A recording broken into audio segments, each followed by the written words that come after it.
I was in a hotel room in Denver when I opened the app. Just a routine check, something I did every night when I traveled. Make sure Tyler was asleep. Make sure the house was secure. The living room camera showed darkness. Normal. Kitchen empty. Normal. I swiped to the hallway feed. The bedroom door was cracked open. Light spilling out. It was 10:30. Tyler's bedtime was 8. I zoomed in. The angle caught just enough of the bedroom through the doorway. My wife was visible, standing near the bed. She was laughing. Then a man's hand appeared on her waist.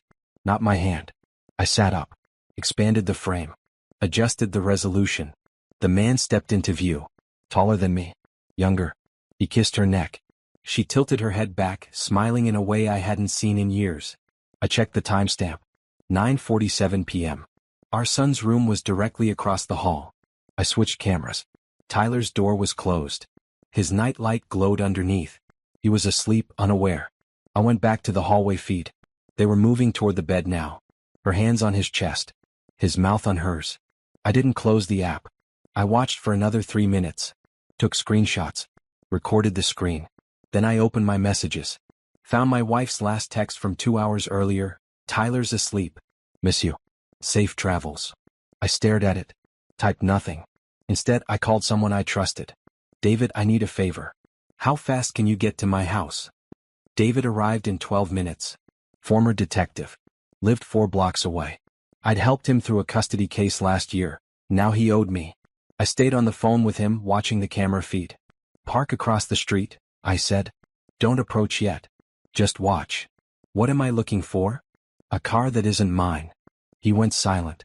Then, black Audi. Driveway. I switched to the front camera. There it was. Slick. Expensive. Parked like it belonged there. Run the plates. I heard him typing on his phone. 30 seconds later, registration comes back to a Ryan Castellano. Address in Meadowbrook. That mean anything?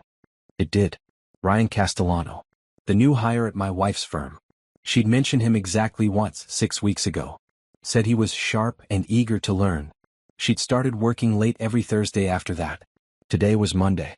Stay there, I told David. I need to see how this ends. I watched the hallway camera. Waited. At 11:15 movement. Ryan emerged first, buttoning his shirt. My wife followed, hair disheveled, wearing a robe I'd bought her last Christmas. They stopped at the front door. She handed him something, his jacket. He kissed her again. Long, comfortable. She opened the door. Checked the street. Let him out. I watched him walk to the Audi. Watched her close the door, lock it, lean against it with her eyes closed. Smiling. David's voice, he just left. Want me to follow? No. Go home. I'll call you tomorrow. I hung up. Opened my notes app. Started documenting everything. Times. Names. Screenshots. Video files. Then I booked a flight home for the morning. Told no one. I didn't sleep. Spent the night reviewing every camera feed from the past month. The app stored 30 days of motion-triggered recordings. I found them. September 9th. Ryan's car in the driveway. 11 p.m. to 1 a.m. September 16th. Same car. 10 p.m. to midnight. September 23rd. This time he arrived at 9. Left at 2 a.m. Always when I traveled. Always when Tyler was asleep. I downloaded every file. Organized them by date. Backed them up to 3 separate cloud accounts. Then I checked our joint bank statements. Dinner charges I didn't recognize. A hotel in the city, booked on a Saturday I'd taken Tyler to his grandmother's. New lingerie purchases. A wine subscription I'd never approved. All small. All easy to miss. I wasn't missing anything now. At 6 a.m. I canceled my meetings. Told my assistant I had a family emergency. Flew standby on the first flight out. Landed at noon. I didn't go home. I went to a coffee shop 3 blocks away. Opened my laptop. Started making calls. First, a divorce attorney. Not just any attorney, the one my business partner had used. Ruthless. Expensive. Effective. I need a consultation today. I'm booked until today. I'll pay double your rate. Silence. Then, 3 p.m. My office. Second call, a private investigator. Someone David had recommended once. How fast can you do a full background check? On who? Ryan Castellano. Everything. Employment history. Financials. Relationship history. I need it in 48 hours. That's aggressive. I'll pay for aggressive. Send me his details. I hung up, opened my banking app, started separating finances, transferred funds from joint accounts to a business account she didn't have access to. Legal? My lawyer had confirmed it years ago when we set up the structure. Then I went home. My wife's car was in the garage. She didn't know I was back. I parked down the street. Walked to David's house. I need to borrow your guest room again, I said. He looked at me. Understood immediately. How long? Until I'm ready. The attorney's name was Helen Carr. She didn't smile when I sat down. Just opened a leather portfolio and clicked her pen. Tell me everything. I showed her the videos, the bank statements, the timeline. She watched without expression. When I finished, she leaned back. Colorado is an equitable distribution state. But infidelity affects spousal support. With this evidence, you'll keep primary assets and likely get full custody. I want more than that. Explain. She works at Morrison & Hale. Senior associate. Up for partner next year. I want her career implications documented. If she's using firm resources for an affair with a subordinate, that's an ethics violation. Helen's eyebrow raised. You've thought this through. I had a long flight. She made notes. I'll need a retainer. $15,000. I wrote the check. Don't tell her you're back in town, Helen said. Let her think everything's normal. We need more evidence of pattern and intent. I nodded. The PI called that evening. Got preliminary results on Castellano. He's 28. Single. Clean record. But here's the interesting part. He was hired specifically at your wife's request. She interviewed him personally. Pushed his application through HR despite minimal experience. How minimal? 2 years out of law school. Failed the bar twice. Not exactly Morrison & Hale material. I absorbed that. Keep digging. At David's house, I set up a second monitoring station. Linked all the cameras to my laptop. Added motion alerts. My wife texted at 7, Tyler's asking about you. When are you back? I typed, Wednesday. Miss you both. She replied with a heart emoji. I watched the live feed. She was making dinner. Tyler was doing homework at the table. Normal. Domestic. At 9, after Tyler went to bed, she poured wine. Changed into something casual. Then she texted someone. Ryan's Audi appeared in the driveway at 9:40. I recorded everything. This time, I also tracked his route using a vehicle monitoring service the PI had accessed. He came straight from his apartment. No stops. Routine. They were comfortable. Sloppy. Perfect. I stayed hidden for 6 more days. Watched the pattern repeat. Ryan came over every night I was supposedly away. Same routine. Same carelessness. On day 5, the PI delivered his full report. Ryan Castellano wasn't just underqualified. He had debt. $73,000 in student loans. Max credit cards. An eviction notice from 2 years ago. Then, 3 months ago, everything changed. His cards were paid down. New apartment lease signed. New car purchased. Where'd the money come from? I asked.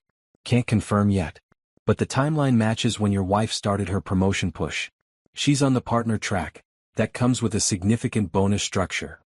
I understood immediately. She wasn't just having an affair. She was investing in him. Positioning him. Probably promised him partnership connections, career advancement, financial support.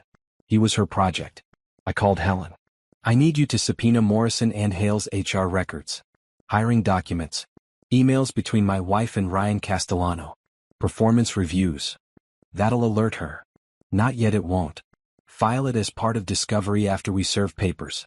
She won't see it coming until it's too late. You're sure about this? Completely. I started the next phase. Returned home Wednesday afternoon as planned. Pulled into the driveway. Normal smile. Normal greeting. Tyler ran to me. Dad. I hugged him. Looked over his shoulder at my wife. She kissed me. How was Denver? Productive. That night I was attentive. Asked about her week. Listened to Tyler's school stories. Played the husband she expected. In bed she moved closer. I didn't pull away. Afterward she fell asleep quickly. I stayed awake. Stared at the ceiling. My phone buzzed. Message from Helen. Papers ready. Court date secured. Financial injunctions prepared. When do you want to execute? I typed, 1 more week. Let her feel safe. The next morning I told my wife I had another trip scheduled. Where this time? Seattle. 3 days. Her face brightened slightly. She tried to hide it. When? Monday. She nodded, kissed my cheek. Travel safe. I didn't go to Seattle. I went to David's house and waited. Monday night, Ryan's Audi pulled up at 9:30. Earlier than usual. I watched the cameras. He walked in like he owned the place. Kissed her in the foyer. She laughed, that same laugh I'd heard weeks ago. They didn't go straight to the bedroom this time. They sat in the living room. Drank wine. Talked. I turned up the audio feed. The cameras had sound. When are you going to tell him? Ryan asked. My wife sipped her wine. Soon. After the partnership vote. I can't risk the optics right now. How much longer? 2 months. Maybe 3. Then I file. He won't fight it. He's too focused on work to notice what's happening. Ryan leaned back. And the house? 50-50 split in Colorado. But I'll get Tyler. Full custody. He travels too much to be a primary parent. What about money? She smiled. His business accounts are joint marital property. I've already documented everything. He'll keep the business, but I'll get liquid assets, half the retirement accounts and child support. Ryan kissed her neck. Then we're set. We're set. I stopped the recording. Saved it. Sent it to Helen with a single message, execute tomorrow. She replied, confirmed. That night I came home early. Walked in at midnight. My wife was in bed alone looking surprised. I thought you were in Seattle until Wednesday? Meetings wrapped up early. Wanted to surprise you. She smiled. Relaxed. I'm glad you're home. I kissed her forehead. Me too. The next morning I made breakfast. Got Tyler ready for school. Acted normal. My wife left for work at 8. At 8:45, a process server arrived at Morrison & Hale. He handed her the divorce papers in the lobby. I got the confirmation text at 8:53. At 9, Helen filed the subpoena for firm records. At 9:15 my wife called. I didn't answer. She called again. Then texted, what the hell is this? I replied, you'll hear from my attorney. Then I blocked her number. Drove to Tyler's school. Picked him up early with permission from the principal. I'd already filed emergency custody documents. Where's Mom? He asked. She's at work, buddy. You're staying with me for a bit. He didn't question it. We went to a lawyer-approved temporary residence. And waited. The hearing was set for Friday. Emergency custody and temporary restraining orders on all joint assets. My wife's attorney tried to delay. The judge denied it. I arrived early. Sat in the front row. Helen beside me, organized and calm. My wife entered 10 minutes later. Her attorney looked stressed. She looked furious. Our eyes met across the courtroom. She looked away first. All rise. The judge reviewed the filings. Looked up at my wife's attorney. Your client wishes to contest the emergency custody order? Yes, Your Honor. Mrs. Garrett is a dedicated mother who... Helen stood. Your Honor, we have video evidence showing Mrs. Garrett engaged in an extramarital affair in the family home while the minor child slept across the hall. Multiple occurrences. We also have recorded conversations where she discussed hiding assets and manipulating custody arrangements. The judge's expression hardened. I'd like to see that evidence. Helen submitted a USB drive. The judge watched on a monitor only she could see. 30 seconds. A minute. 2 minutes. She looked at my wife. Is this you in the video? My wife's attorney whispered something to her. She nodded slowly. Yes, Your Honor. And this conversation about custody manipulation, you said these things? Silence. Yes. The judge removed her glasses. Temporary custody is granted to Mr. Garrett. Mrs. Garrett will have supervised visitation pending full hearing. All joint accounts are frozen. Neither party may dispose of marital assets. My wife's face went pale. Furthermore, the judge continued, I'm ordering a full financial disclosure from both parties within 14 days. Helen leaned toward me. Whispered, she's going to find the payments to Ryan. The judge wasn't finished. Mrs. Garrett, are you currently employed at Morrison & Hale? Yes, Your Honor. I'm recommending the State Bar Association be notified of potential ethics violations related to workplace conduct. That's outside this court's jurisdiction, but it will be noted in the record. My wife's attorney stood quickly. Your Honor, that's noted and filed. Next hearing is scheduled for November 4th. Dismissed. The gavel came down. My wife turned to me.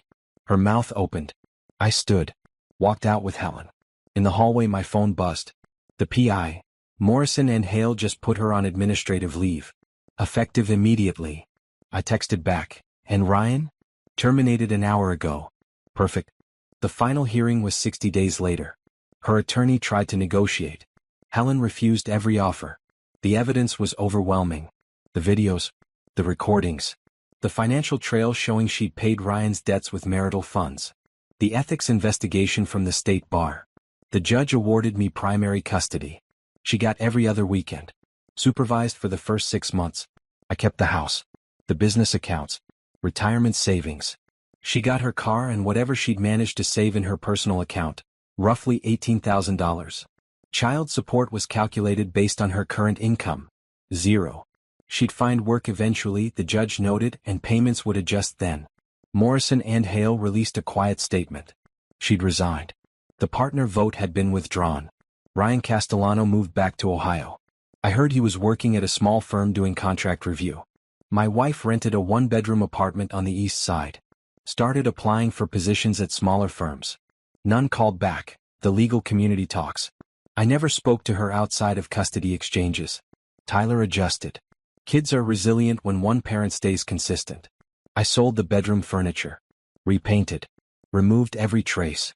One Saturday, dropping Tyler off for visitation, she tried to talk to me. Ethan, can we just? No. I walked back to my car. She'd gambled everything on a 28-year-old with debt and no future. I'd simply documented her choice and let the system respond. She lost her career. Her home. Her son. Ryan lost everything too. I kept what mattered. Some mistakes don't get second chances.